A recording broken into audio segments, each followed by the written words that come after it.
Welcome to Ask the Expert. It's a brief, informative, and lively discussion with experts in the type 1 diabetes research world, and also we're also talking with related interdisciplinary researchers. We're recording this event. We're going to post it on the Sugar Science site and our YouTube channel shortly after the presentations. And if you have any questions for our guests, please feel free to enter them in the chat or raise your hand at the end of the presentation. And today we have as our guest Dr. Teresa Mastracci. She's an assistant professor in the Department of Biology of Indiana. She is a Canadian, but now living in Indiana. And I'm going to let her tell you a little bit about her career, but she has some really interesting work, that we're going to share today. And she also, just so you know, she was named one of the top under 40 and upcoming stars in biopharma research and business by Genetic Engineering News, and was recognized as one of Indianapolis Business Journal 40 under 40. She also holds a prestigious career development award from JDRF, as well as the coveted NIH R01 grant. And she just moved in 2020 her lab to Department of Biology at IUPUI, where she's expanding her research program. So welcome. Thank you so much for joining us. Oh, my pleasure. My pleasure. Yeah, and I was, so I'm just hoping that you might share a little bit about your background with us so we can kind of orient ourselves. Oh, sure. Let me you feel free to share your slides. There we go. That looks good. I think, do you want to do full screen? Yeah, that's perfect. Oh, let me make this go away. All right, so you can see this. Perfect. Our topic today. So I do want to make, just before I start, a land acknowledgement that, as you said, I'm coming to you from IUPUI, which stands on the historic homelands of the Miami, Potawatomi, and Shawnee people, as well as more recently a vibrant Black community that was displaced. And so as the stewards of the land, currently we honor them all. And my lab and I are very, very thankful to be able to work and study at IUPUI. Nice. So I want to also make a disclosure that this is my disclosure before any, especially about my career, is that I have absolutely no special talents. I am only unreasonably persistent. And so I think that pretty much epitomizes my my career path. But as Monica says, I'm from Canada originally, and I now think I have worked or studied in almost every time zone across North America. And I've lived now, obviously, in both Canada and the US. And so this is kind of a map breakdown of my journey. I did my undergraduate at the University of Guelph in Canada. And then I did my PhD at the University of Toronto, so home to the discovery of insulin. But interestingly, I was actually not in diabetes research when I was there. I worked in breast cancer research. And that led to a small stint at the BC Cancer Research Center in Vancouver, where I also did some breast cancer work before starting my postdoc, which started at the University of Colorado in Denver. And then we moved the lab to Manhattan at Columbia University. And from there, I was recruited to the Indiana University School of Medicine. And as of 2012, I've been in Indianapolis, and I've had a few different roles. So I started off as an assistant research professor, and then became independent and started my own group as the first scientist at the IBRI, which is a private research institute in town here. And just last year, as Monica said, I moved to the Indiana University, Purdue University of Indianapolis campus, and I joined the Department of Biology. And I now have an assistant professor tenure track position here. So fantastic. I've tried it all, and I've landed here, and the lab and I are pretty happy to be continuing to do the work that we do in this really, really nurturing environment at IUPUI. So it's also meant, I guess, I've worn a bunch of hats, and I've worked in a bunch of areas. So it's sort of been an evolving expertise, which when I had to add it up was 26 years, which like makes me feel very old. But I've worked in every potential model. So I'm going to show you some zebrafish. I worked with mice, I've worked with human cells, human tissues, and I've really run the gamut of direct molecular biology, genetics, development, and now we're doing some postnatal metabolism as well. So Yeah, that's me in a nutshell.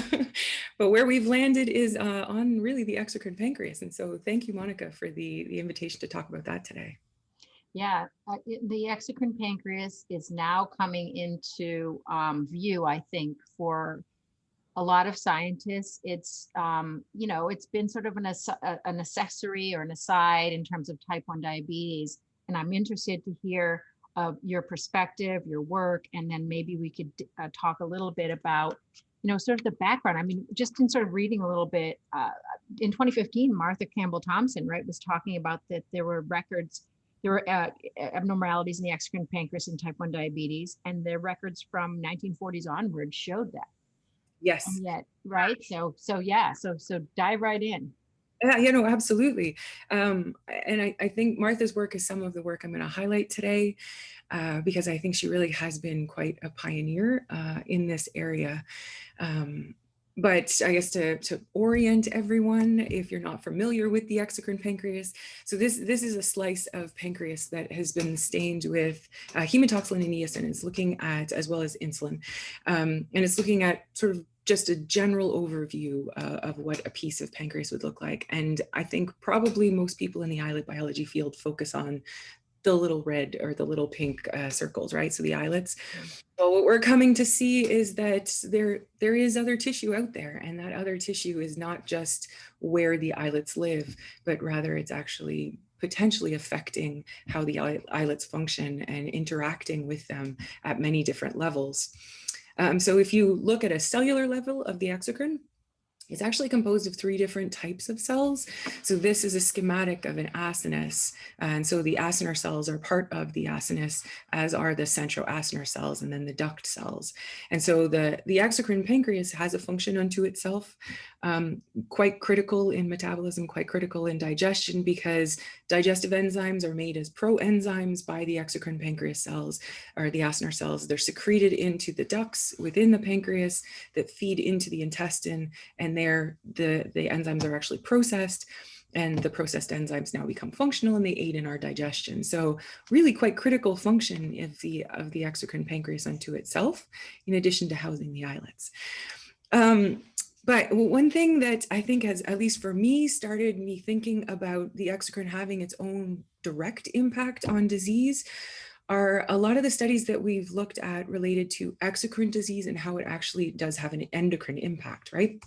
So if you look at studies of acute or chronic pancreatitis, cystic fibrosis, or exocrine pancreatic insufficiency, these are really devastating diseases that people have that affect their exocrine pancreas. And cystic fibrosis in particular has a really, really dramatic exocrine phenotype. What's unique, not unique actually, what's similar to all of these diseases is that some people that have them will go on to have diabetes. And so it starts us thinking about this idea of crosstalk. And if you have a dysfunction or an injury in the exocrine pancreas, could it have an impact on what surrounds it and what surrounds the exocrine pancreas, but the islets? So in addition to this idea of crosstalk, which is really the focus of most of the work in my lab now, we also look at these studies of the exocrine pancreas for the inverse. There's a group of people who have these exocrine pancreatic disorders who don't have diabetes. And so to me, that's equally as interesting. What saves those islets as opposed to the people where they actually do end up with the development of diabetes? So we're looking at it from both angles. But in general, how does the exocrine kind of contribute to endocrine disorder? So it brings us to type 1 diabetes, and the work that you were talking about, Monica, really the work from Martha Campbell Thompson's group, I would say can be sort of put as a milestone for exocrine pancreas research in the area of type 1 diabetes. And this small little graph on the right sums up a lot of what I think the biggest point is that individuals with type 1 diabetes have low pancreatic volume. And given that the exocrine pancreas is about 95% of your pancreatic volume, we can make the assumption that this is actually probably a reduction in the exocrine pancreas. What's also interesting in this graph are the purple and blue, the other purple and blue bars, which are the first degree relatives or single and multiple autoantibody positive individuals. They also have smaller pancreatic volume. So one of the thoughts that came out of this work is, could we use exocrine pancreas volume or pancreas volume as a non-invasive biomarker of disease? And I think it's something we haven't ruled out yet. And it's something that should be continue to be considered. And so a follow-up study to that, also looking at tissue from donors with diabetes, a lot of this work made possible because of the NPOD consortium. And, you know, we as scientists, even before this pandemic, I pretty much think I can speak for all of us in saying that we don't see borders, right? We collaborate with people everywhere across the world. And then resources like the network of pancreatic organ donors with diabetes has really helped to even facilitate that more, providing resources now that everybody can tap into. So it's Fantastic. yeah, and I mean, obviously very thankful to the donors who've made it possible, that allow us to study their tissue post-mortem. So this was another study, again, using that pancreata. And not only did they find this reduced exocrine mass, which is showed in this bar over here in people with type 1 diabetes, but they actually went to a cellular level and looked at the size of the acinar cells. And there, the size wasn't any different. Somebody with diabetes and somebody without diabetes, they didn't show a difference in the size of their acinar cells, but rather they actually had fewer cells if you had diabetes. There's also a larger degree of fibrosis, and so other tissue alterations that they saw. And so then this speaks to the question of chicken or egg, right? What comes first? Do we have a defect in the growth of the exocrine pancreas, and that somehow impacts endocrine growth, or, you know, creates maybe a less hospitable environment for the islets in which they grow? And some of those questions can be answered with mouse models, which I know in the area of type 1 diabetes, mouse models are a bit of a, there's people in both camps. I am a big proponent of mice and actually all animal models and what they can teach us. But I think we can actually take some really interesting, make some conclusions from mouse models, that NOD in particular, is that we have 3 models right here: the NOD mouse, the Akita mouse, and then this is a model of ablation of beta cells, where we see insulin deficiency is the phenotype in these mice. When you look at their pancreatic volume, though, it's absolutely similar to the controls. So this would suggest that maybe loss of insulin alone doesn't lead to a reduction in pancreatic weight. So perhaps this reduction in pancreatic weight that we're seeing in these, human subjects or in human tissue is an aspect of the disease unto itself. And so just something to consider. Obviously, mouse and human we know are different, but all new little pieces of the puzzle that we're sort of putting together. So what led us to our work? Well, we also, similar to the study that Martha's group put out in 2015, we put out our first study in 2015, where it kind of drew the attention to the exocrine.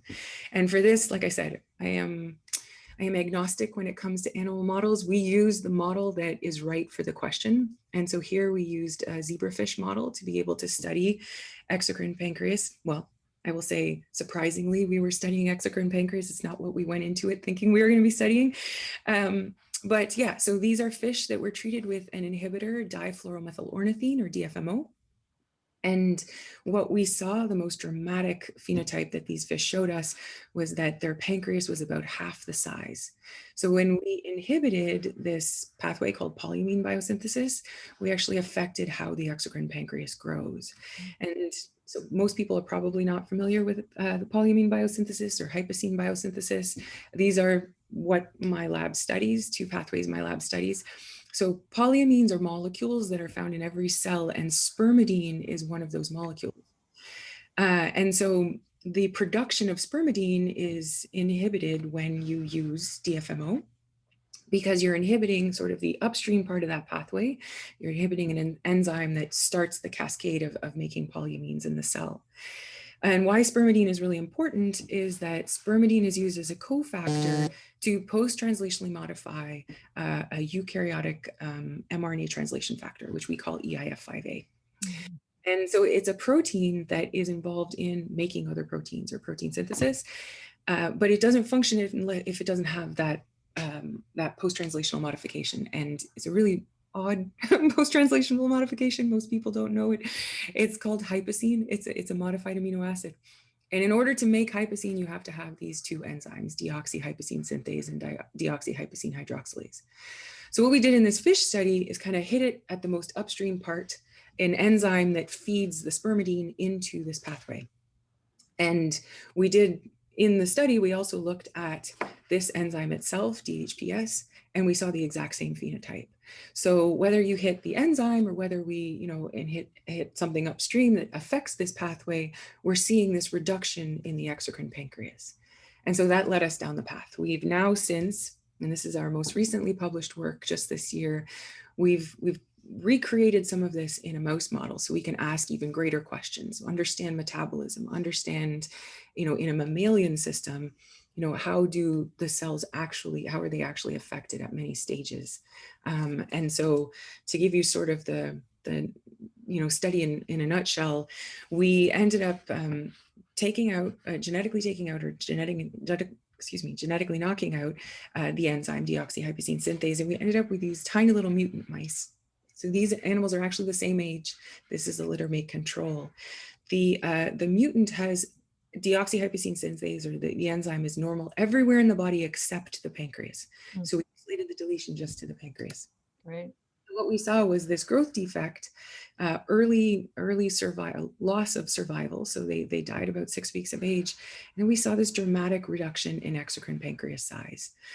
The islets absolutely spared. They even functioned, but we have this dramatic loss of the exocrine. And so knowing that deoxyhypocene synthase is important in modifying that translation factor, we went the route of saying at the cellular level, what are the proteins that are being affected by this? Because this enzyme is important in making proteins. And we saw that there was a very large number of proteins that were downregulated as a result of loss of the enzyme and hypocene biosynthesis. And all of them relate to exocrine pancreas function, exocrine pancreas development. So we've been able to link this really critical translation factor to the development and growth and function of the exocrine. And we're also now, we've expanded the studies, obviously. We're looking at its role in islet development. We're looking at the role in how this loss of exocrine is impacting how the islets function, how the islets grow. And we're sort of finding some interesting things, that these are not two isolated parts of this organ, but rather they may in fact quite affect each other significantly at many different stages. We've also published a study last year that touched on the exact same idea of targeting polyamine biosynthesis and targeting its role in, now this case, the beta cell and in disease. But we looked at it in the setting of regeneration. So we've shown has a really important function in the exocrine, and we're looking at how that has the crosstalk with the beta cells. But this was looking at it actually in the setting of disease. So we were able to use a fish model. The fish model we use is, well, we're trying to mimic type 1 diabetes, but I will say the only real phenotype it has related to what we see with type 1 diabetes is that we have a loss of beta cells. So the immune component to that, we can't really study with this model, but we were going after understanding how targeting this pathway can affect beta cell growth. And so our model, like I said, uses the fish. We allow the fish to grow to a place where they have islets that are functioning, have beta cells. So that's everything in green. And then we ablate the beta cells, so we take them out. It actually does, you can measure sort of blood glucose, we're going to call it that, in fish. We measure free glucose in fish, and they actually do have a massive spike in their free glucose when we take out the beta cells. What we're able to do then is fish naturally regenerate, and so they will resolve this sort of diabetic state on their own. What we do is add drugs into the system. So we actually put drugs into the water that the fish are growing in, and we see how it affects the growth of their beta cells. Does it happen faster? And we use that drug DFMO, which we saw at early embryonic stages does affect how the exocrine pancreas grows. But here in the setting of beta cell regeneration, it actually helps the beta cells grow back. So if we look at this graph, we're seeing the red dots are those of the numbers of beta cells that we're counting in the setting of DFMO treated, our diabetic fish. And we're seeing that the cells grow back at a greater rate than an animal that's just allowed to regenerate on its own without any DFMO. And it really brings us back to the level of beta cell mass that you see in a fish that's developing normally. So this was it was a very small study. It was a very pointed study. We published it in this great little journal called Islets. And it's one that I think is pointing out something else, that things that are important in the exocrine pancreas can also have a function in the endocrine. And in the setting of disease, you have a whole different ballgame, right? Something that may cause and function to allow for growth of the exocrine in the embryonic stage naturally. Maybe in the setting of disease, we can exploit that to help grow back cells. Again, this is a fish. We've only ever done this in a fish. But it's an interesting target because DFMO is actually a drug that's being studied in a clinical trial here at IU in people with new onset type 1 diabetes. So we're hoping all of this is going to lead us somewhere. Yeah, and I would also comment that these pathways are highly conserved, right? So it's not just like, way off track. No, yeah, absolutely. This is really why we're able to use animal models in general, because there's so much kind of crosstalk between animals and people in terms of the genetics. So where I think we're left is with a bunch of open questions. Does the exocrine pancreas growth and development, is it influencing the beta cell growth and development? Could exocrine dysfunction play a role in pathogenesis? This is something that's still kind of open.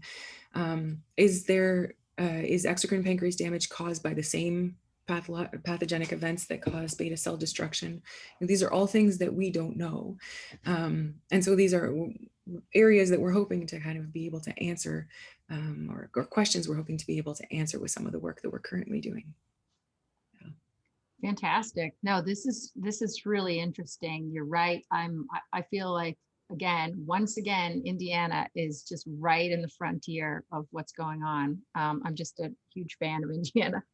Yeah, it's an incredible environment to work. Anybody who's looking for a postdoc position out there, and I know there are multiple investigators looking. So yeah, fantastic. Everything's opening up again, and hopefully the wheels will start churning again.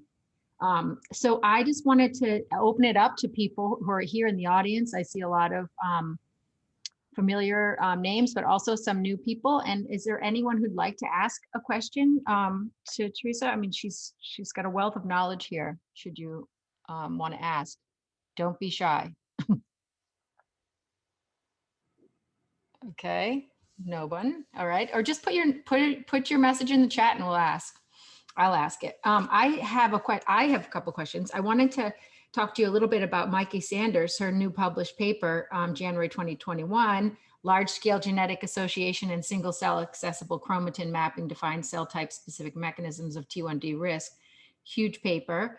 They basically is a big GWAS paper. But what I thought was really interesting is they found that there was a high probability of T1D risk variants and multiple signals mapped to exocrine, specifically CCREs, including at CFTR, which I think some people know here that CFTR is cystic fibrosis transporter.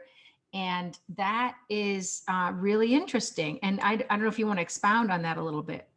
It's because that variant maps in the ductal specific region, right? So in the risk allele results in reduced transcription factor binding, reduced enhancer activity, reduced CFTR expression in the ductal cells, which is part of the exocrine pancreas. Yeah, I know exactly. I think it's a really beautiful study, and I think it sort of brings home this whole idea that that the islets aren't alone. Yeah. The disease really does exist in probably all cells in the pancreas, right? We can't make the assumption that it's just the islets that are somehow being affected. And I mean, I think it's now pointed us in the direction of what a potential mechanism is, right? If we're seeing this regulatory elements that are, tracking with risk alleles, then could it be that those are genes that may contribute to the phenotype? And we know from the models of cystic fibrosis in animals, or the mouse actually isn't a great one. It's more the ferret and I think the pig that are used. And those have a massive exocrine phenotype where you see this kind of loss of exocrine mass altogether. And like I said at the outset, there are, even those animals will progress to diabetes. So I think it's showing us that if you have dysfunction in one, you can have indirect effects on cells in the other parts of the pancreas. Yeah. No, I was going to say, like, I mean, on the physiological front, it would kind of be, you could kind of, it would be a little suggested, this GWAS signal could be suggested like of reduced CFTR expression. You can correlate that with susceptibility to chronic blockage of the pancreatic duct, and maybe like a low-grade pancreatitis, and maybe that's the start. Who knows? I mean, at least maybe one path. I mean, there's, as we know, it's very heterogeneous disease. Yeah, it very well could be. There are a lot of the mouse models where you see the exocrine dysfunction, the acinar dysfunction, and the acinar loss. You actually do see ducts that are also affected. So it is an area that we're also looking into when we ablate the exocrine pancreas, for example. How does that affect the ducts? And that's an active point of investigation here, because it's, again, not just islets that might be affected, but rather the entire ductal system. Yeah, I mean, it's really going to be interesting to follow that smoking gun. I wonder if you might want to comment a little bit about discoveries with the DHPS and the EIF5A, and relate, if you can, to Anil Bhushan and Peter Thompson's really interesting studies regarding senescence of the beta cells. Sure, yeah. I mean, I think we talked about this a little bit before we started the webinar, but we're kind of in a little bit of an unknown at the moment. There are people now that we've identified. So a couple of years ago, we identified a new disease where patients with mutations in DHPS have quite a significant disease. We don't know much about what happens when you have those mutations in DHPS, what happens to your metabolism, what happens to pancreatic function. So we're using mouse models to be able to explore that, because the individuals that have this disease, they're young. And so we're going to try to study what happens when you age with that disease in animals. So what happens to the beta cells, we don't actually know. There was a study that was published by Raghu Mirmira's group that looked at DHPS in the postnatal islet. And they did link it there to, when you lose DHPS, you actually lose the ability to proliferate. So in certain animal models, there is a proliferative compensation when you have altered metabolism. And that was lost when DHPS was taken out of the islet. So we're also looking at islets and DHPS, and we're looking at it from obviously the perspective of growth and development. If we take right early in development of the beta cell, how does that affect beta cell development? How does it affect beta cell growth? And unfortunately, we don't know yet. Well, that again, there's a lot of work to be done, sort of exciting times. I wanted to just circle back to the DFMO sort of trial you just sort of touched on that's happening at Indiana. Can you illustrate that a little bit, or talk about it a little more? And who's doing it? Is it open? Is it recruiting, or what's happening? I believe it's closed at the moment, and I believe the study will have its results put out soon. So I am not actually aware of what's happened with it. I know that it was a study that, I'm not aware of what happened with the results of it. It was a study that was looking at doses and the effect of different doses of DFMO in people with new onset type 1 diabetes. It's being led by Linda DiMeglio, powerhouse in she's directing quite a few of the trials that are run here. It was spurred on by work that was done, some of it by my group, some of it by Raghu Mirmira's group. A lot of it showing that when you, I think probably the main thing, when you treat animals with DFMO, if they have type 1 diabetes, you have a reduced incidence of type 1 diabetes in mice. So the DFMO was having sort of protective effect, if you can call it that.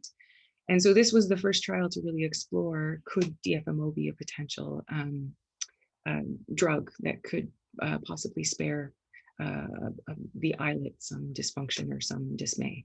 Yeah. And even like, I mean, even prolonging remission, because it does seem the sort of the progression of the disease now is showing itself, like maybe there's one hit and then there's a remission, and then the second hit in some people, and then another remission, and then finally succumbing to type 1.